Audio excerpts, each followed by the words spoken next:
The room was silent, except for the rhythmic ticking of the old wooden clock on the wall.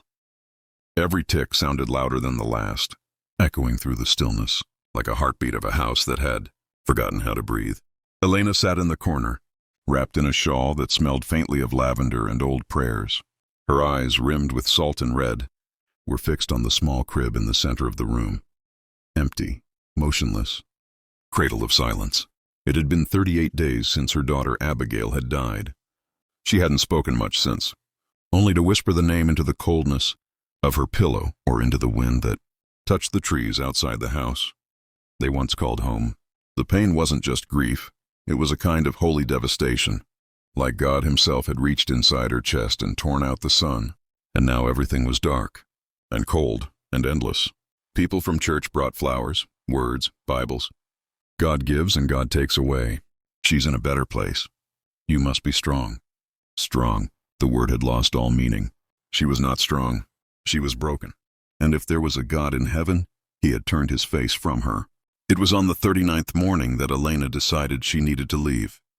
Not to escape the house or the memories. Those would follow her like shadows. But to find something that still made sense. Something holy. She packed a single bag, left a note for her sister, and boarded a bus heading north into the Carpathian Hills, where silence lived in the stones and the sky breathed slower.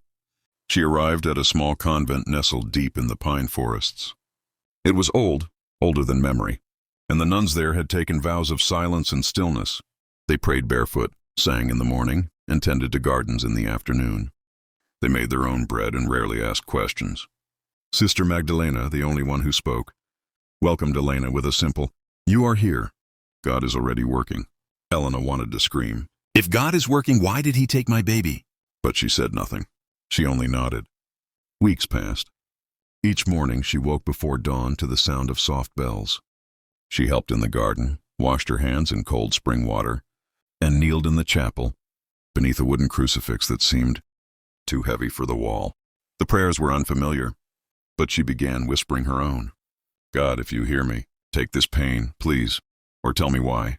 Silence. Until one morning, the 77th since Abigail's death, something changed.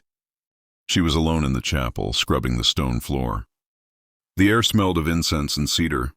A beam of golden light pierced through the stained glass and fell across the floor like a soft blade.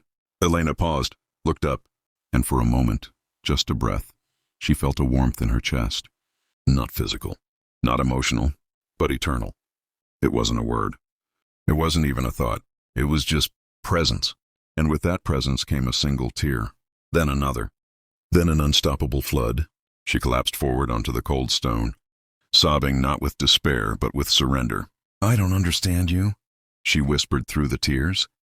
"But if you're real, stay, please stay." And he did.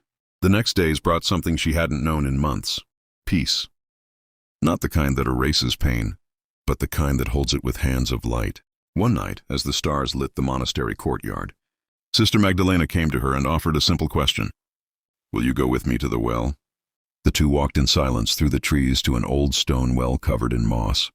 Magdalena handed her a small clay jar and pointed down into the deep blackness. "Speak her name," the nun said. "Then draw the water." Elena hesitated. But then, for the first time in many weeks, she said it with breath that didn't crack.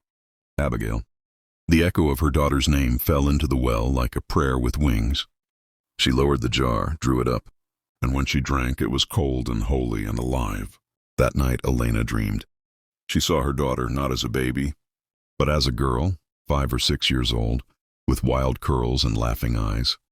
She stood in a meadow of sunflowers, waving at her mother, but behind her was a figure, radiant, unseen, but felt, a presence made of light and grace. And the child turned and said simply, "I'm with him, and he's with you." Elena woke with tears, but this time they were sweet.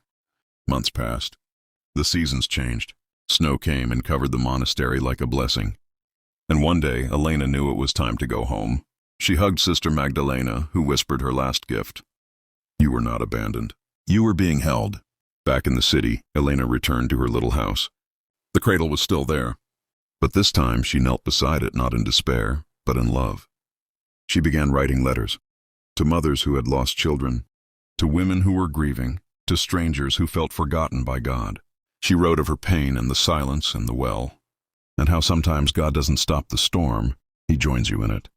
Moral of the story: sometimes God doesn't answer with miracles, but with presence. Healing doesn't always mean forgetting. It means remembering with peace. Even the deepest wounds can become altars, and in the silence of surrender, heaven can touch the broken and make them whole. Thank you for sticking around until the end of the story. Please leave a like, comment, and follow. It helps me a lot to continue creating content. Thank you.